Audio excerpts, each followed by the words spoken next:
বলছে হ্যাঁ হাদিসের মধ্যে মানে এই কথা আছে কিন্তু ওটাও চলে, এরকম আছে না? হ্যাঁ, কিছু সংখ্যক বলে হাদিসের মধ্যে এটা আছে, এই ব্যাপারে সহিহ হাদিস পাওয়া যায় কিন্তু ওটাও চলে। যে একটা সীমা আছে, আপনাকে একটা সীমা দেয়া আছে, এই সীমা যদি আপনি পার হয়ে যান এটা হচ্ছে সীমা লঙ্ঘন। এটাকে কি বলা হয়? সীমা লঙ্ঘন। সীমা লঙ্ঘনকে কোরআন এবং হাদিসের পরিভাষায় বলা হয়েছে আল গুলু, বাড়াবাড়ি। বাড়াবাড়ি হচ্ছে আপনাকে একটা জিনিস দেয়া হয়েছে, একটা সীমা দেয়া হয়েছে, এই সীমার অতিরিক্ত আপনি এক্সিড করে পার হয়ে মানে আরো বেশি করলেন, এটাকে বলা হয় কি? বাড়াবাড়ি। এটাকে বলা হয় বাড়াবাড়ি। এর বিপরীত আর একটি শব্দ আছে, এর বিপরীত শব্দ হচ্ছে ছাড়াছাড়ি। ছাড়াছাড়ি হলো আপনাকে বলা হয়েছে এই কাজ করার জন্য আপনাকে একটা বিধান দেয়া আছে, আপনাকে একটা সীমা দেয়া আছে, আপনি এর ধারে কাছেও গেলেন না, একেবারেই দূরে অবস্থান করলেন, এর মানে সামান্যতম তোয়াক্কা করলেন না, এটাকে বলা হয় থাকে কি? ছাড়াছাড়ি। বাড়াবাড়ি এটাকে বলা হয় থাকে ইফরাত, আরবিতে বলা হয় কি বলা হয়? ইফরাত, আরবিতে বলা হয় ইফরাত। আর ছাড়াছাড়ি এটাকে আরবিতে বলা হয় তাফরিদ। কি বলা হয়? তাফরিদ। ইফরাত এবং তাফরিদ, বাড়াবাড়ি এবং ছাড়াছাড়ি দুটি ইসলামী শরীয়তের মানদণ্ডে উত্তীর্ণ বিধান নয়। ইসলামী শরীয়ত দুইটাকেই এলাউ করে না, গ্রহণ করে না। আপনি আল্লাহর বিধানের ক্ষেত্রে বাড়াবাড়ি করবেন, এটাও গ্রহণযোগ্য নয়, আবার আল্লাহর বিধানের ক্ষেত্রে আপনি ছাড়াছাড়ি করবেন, এটাও কি নয়? গ্রহণযোগ্য নয়। এখানে একটা দিক আছে মধ্যম পন্থা, এটাকে কি বলা হয়? মধ্যম পন্থা। মধ্যম পন্থা আবার কি জিনিস, বা মধ্যমপন্থী বলতে কি বোঝায়, এটা আমাদের অনেকেরই জানা নেই। আবার অনেকে জানেন, তিনি মনে করেন যে মানে দুইটা কাজের মাঝখানে যদি যান, মাঝখানে অবস্থান করেন, তাহলে এটা হচ্ছে মধ্যম পন্থা। আসলে কি এটা সঠিক কিনা? না, এটাও সঠিক। এটা কি নয়? তাহলে আমার মনে হয় আপনারা বুঝতে পেরেছেন। যেমন হক এবং বাতিলের মাঝে, হক এবং বাতিলের মাঝে, সত্য এবং মিথ্যার মাঝে যদি আপনি বলেন যে আমি মধ্যম পন্থা অবলম্বন করেছি, মাঝখানে গিয়ে দাঁড়িয়েছি, এটা ঠিক হবে তো? এটা মধ্যম পন্থা হবে তো? এটা মধ্যম পন্থা হবে? এটাকে মধ্যম পন্থা বলা হয় না। মধ্যম পন্থা নিয়ে আমাদের সমাজের মধ্যে মিসকনসেপ্ট আছে। আমাদের সমাজের অনেক লোক একথা মনে করে থাকেন যে মধ্যম পন্থা হচ্ছে মানে আপনি মাঝামাঝি অবস্থান করলেন। এখন দেখা যায় অনেকে বলেন যে তিনি মধ্যমপন্থী ইসলামী স্কলার। এটা শুনছেন কিনা? হ্যাঁ, অনেক বক্তার ব্যাপারে মধ্যমপন্থী ইসলামিক স্কলার, মানে তিনি হকের পক্ষেও বলেন না, বাতিলের পক্ষে বলেন না, তিনি তার সুবিধাবাদী ইসলামের কথা বলেন, তিনি হচ্ছেন মধ্যমপন্থী ইসলামিক স্কলার। এদের কথা শুনছেন কিনা? এই যে মধ্যমপন্থী, এটা কিন্তু মধ্যম পন্থাকে ব্যবহার করা হচ্ছে, এটা মধ্যম পন্থা নয়। হক এবং বাতিলের মাঝে, সত্য এবং মিথ্যার মাঝে, তাগুত এবং কুফরের মাঝে, মাঝখানে ইসলামের মাঝে কোনোভাবেই আপনি মধ্যম পন্থা পাবেন না। এখানে মধ্যম পন্থার সুযোগ নাই। অবশ্যই আপনাকে বাতিলকে বাতিল, বাতিলকে বাতিল বলতে হবে। আপনাকে অবশ্যই হককে হক হিসেবে বলতে হবে। আপনাকে সুন্নাহকে সুন্নাহ বলতে হবে। সুন্নাত আর বেদাতের মধ্যে মাঝখানে আপনি একটা জিনিস আবিষ্কার করলেন, বুঝতে পেরেছেন?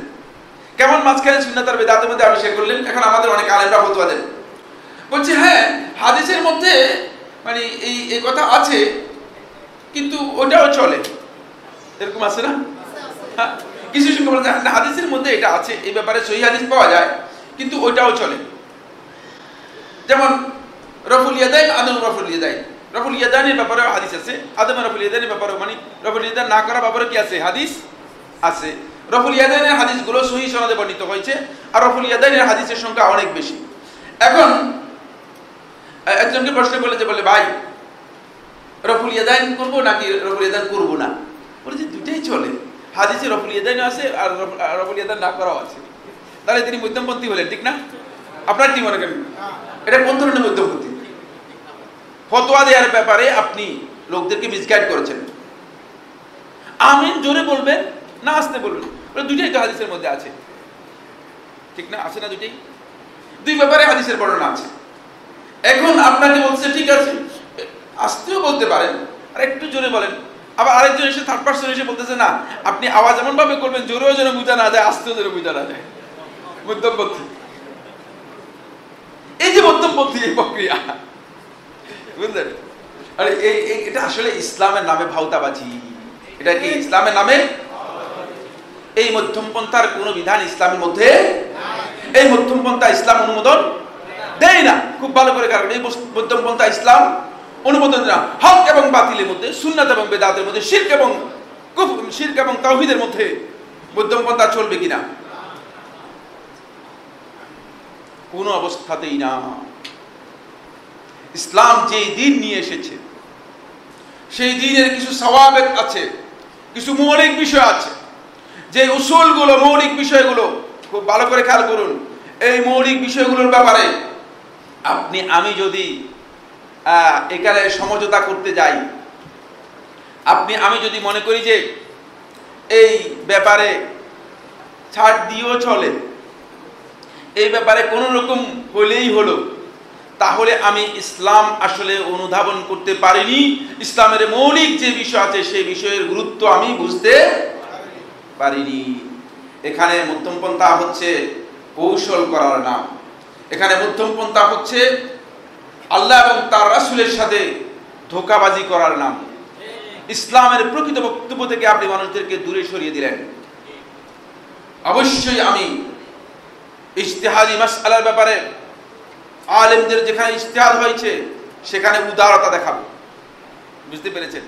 ইজতিহাদি মাসআলার ব্যাপারে অবশ্যই কি করব? আমরা উদারতা দেখাবো। আমাদের উদারতা আছে, কিন্তু যখনই আপনার কাছে কোনো বিষয়ে সহি দলিল পাওয়া যাবে, যখনই কোনো ব্যাপারে আপনার কাছে সুস্পষ্ট দলিল প্রমাণিত হবে, সেখানে আপনার কাছে আল্লাহর রাসূলের বক্তব্য বড় হবে নাকি আমি অমুক টমুকের বক্তব্য বড় হবে? অবশ্যই আল্লাহর রাসূলের বক্তব্য সেখানে বড় হতে হবে।